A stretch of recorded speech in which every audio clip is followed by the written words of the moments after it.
before starting arterial blood cases जो उसके various scenarios हैं, we should have the fair idea of what are the normal ranges. So the normal range of pH is 7.35 to 7.45, ठीक है।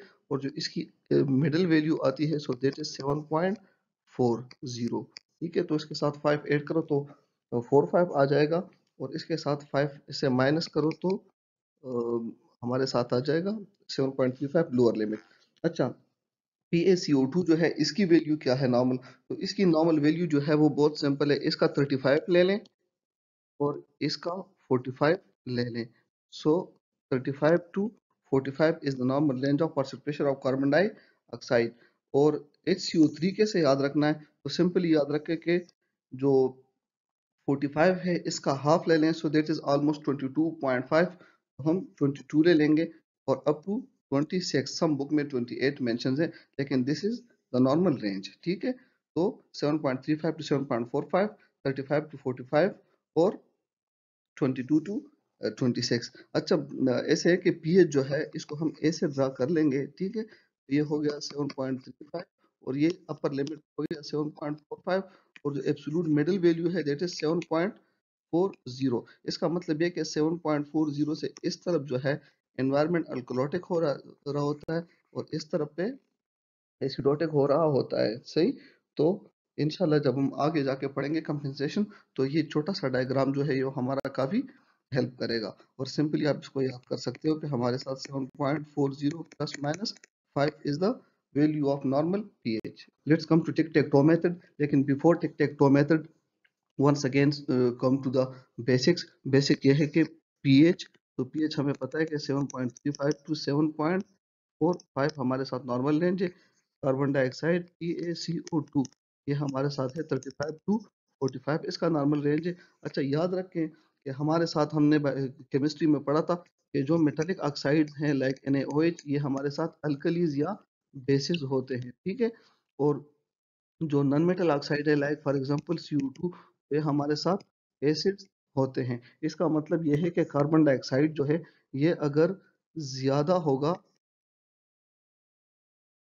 इसको ये अगर ज्यादा होगा तो हमारे साथ काज करेगा एसिडोसिस, और ये अगर कम होगा तो हमारे साथ काज करेगा हल्का लोसिस, ठीक है। तो होप इट इज अंडरस्टूड। दूसरा ये है कि carbon dioxide is mainly associated with respiratory system.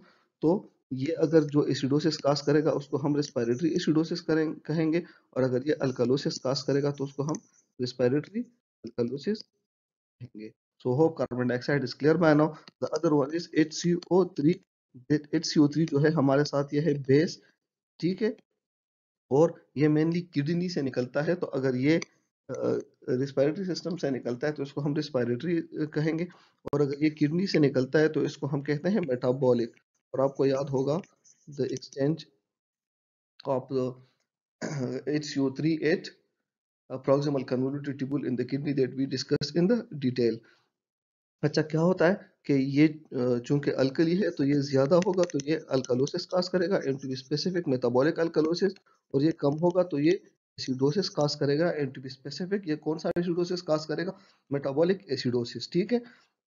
Now let's come to the tic tac toe.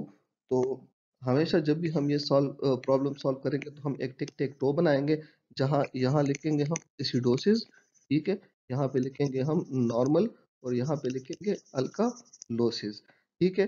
तो याद रखें कि पीएच के साथ जो कोई दूसरा एक ही कॉलम में पड़ेगा तो प्रॉब्लम उसी तरफ जाएगा। लाइक फॉर एग्जांपल यहाँ पे पीएच मेरे साथ एसिडोटिक रेंज में, एसिडोटिक रेंज का मतलब ये कि 7.35 से कम है, ठीक है। 7.35 से कम है, तो ये एसिडोटिक रेंज में पड़ रहा है। और लेट सपोज कार्बन डाइऑक्साइड 45 से ज्यादा है, लेट सपोज 50 है, तो कार्बन डाइऑक्साइड इस रेंज में पड़ रहा है, ठीक है। तो मेन प्रॉब्लम मेरे साथ क्या हो जाएगा? Respiratory acidosis. अब अगर यहाँ पे मेरे साथ बाइकार्ब ज्यादा है तो बाइकार्ब में यहाँ लिख दूंगा, ठीक है। और पीएच जो है वो 7.45 से ज्यादा है, तो पीएच मैंने यहाँ पे लिख दिया। तो प्राइमरी प्रॉब्लम मेरे साथ क्या हो जाएगा? मेटाबॉलिक अल्कलोसिस, ठीक है। और नॉर्मल जो है ये आगे जाके हमें कंपेंसेशन में हेल्प कराएगी कि whether it is partially compensated और it is fully compensated। Now let's come to the first example and things will be crystal clear। हम एक एग्जांपल लेते हैं जिसमें हमारे साथ पीएच जो है उसको हम कम ले लेते हैं एंड दैट बिकम्स 7.12। इतना कम होता नहीं है लेकिन दैट इज फॉर हो जाता है, लेकिन मतलब एग्जाम में आपको इतना कम नहीं देंगे, that is for understanding purposes. ठीक है, दूसरा ये हमारे साथ PaCO2 है, इसको मैं ले लेता हूँ 55। ठीक है, और HCO3 जो है बाइकार्ब, ये हमारे साथ हो जाएगा 25। तो let's put these values in the tic tac toe. तो हम टिक टेक टो बना लेते हैं और इसमें ये हमारे साथ हो जाएगा, सॉरी, ये हमारे साथ हो जाएगा एसिड डोसेस, ये हो जाएगा नॉर्मल और ये हो जाएगा अल्कालोसिस। अब हम इसमें वैल्यूज पुट करेंगे तो वैल्यूज हमें पता है कि पीएच 7.35 से कम आ रहा है, तो 7.35 से अगर कम आ रहा है तो इसको हम यहाँ पे लिख देंगे एसिडोसिस के रेंज में। CO2 जो है ये 45 से ज्यादा है, 55 है, मतलब ये एसिडोसिस है, तो उसको भी हम यहाँ पे लिख देंगे। तो यहाँ पे हम CO2 लिख देंगे और CO3 जो है वो है 25। तो हमें पता है कि 22 to 26 नॉर्मल रेंज है, तो ये CO3 नॉर्मल रेंज में आ जाएगा। तो हमने कहा था कि जो दो वैल्यूज हमारे साथ एक ही कॉलम में आते हैं, मेन प्रॉब्लम वही होगा। सो मेन प्रॉब्लम तुम्हें पता चल गया कि ये रिस्पायरेटरी एसिडोसिस है। ठीक है, अब हम देखेंगे कि वेदर ये कंपेंसेटेड है कि नहीं है, तो उस डिटेल में अभी हम नहीं जाते, लेकिन आप देख रहे हैं कि HCO3 जो है ये नॉर्मल पड़ रहा है, मतलब ये कुछ काम नहीं कर रहा to bring the pH back to the normal. तो इसको हम कहते हैं कि सिंपल रिस्पायरेटरी एसिडोसिस। ठीक है, और याद रखें कि पेपर में अक्सर आपसे जो क्वेश्चन पूछेंगे those will be about acidosis problem. Alkalosis या उनके बारे में बहुत कम पूछते हैं, मेनली क्वेश्चंस एसिडोसिस पे आते हैं। ठीक है, now let me make another example. ये टिकटॉक टो बना दिया मैंने। ठीक है, ये हो गया एसिडोसिस, ये हो गया नॉर्मल और ये हो गया अल्कालोसिस। और वैल्यू जो है पीएच जो 7.12 की जगह मैं बना देता हूँ 7.5। ठीक है, तो 4-5 से ज्यादा हो गया। CO2 जो है इसको मैं बना देता हूँ 45, इसको मैंने नॉर्मल किया। और जो HCO3 है इसको मैंने बना दिया 29। तो लेट्स पुट दीज वैल्यूज। तो 7.5 जो है, देखो ये 7.5 से ज्यादा है, तो ये यहाँ पे पीएच आ जाएगा। एक CO2 जो है 45 है, तो 45 नॉर्मल है, तो यहाँ पे CO2 लिख देंगे। और जो 29 है ये ज्यादा है, तो हमने कहा कि HCO3 ज्यादा होगा तो ये अल्कालोसिस होगा, तो यहाँ पे HCO3 लिख देंगे। तो मेन प्रॉब्लम हमारे साथ क्या हो गया, मेटाबॉलिक अल्कालोसिस। और CO2 नॉर्मल है, तो इट मींस कि CO2 is not now working to bring the pH back to the normal. So hope this is clear bye now. अच्छा, एक और एग्जांपल बना देते हैं। Let me change the colour.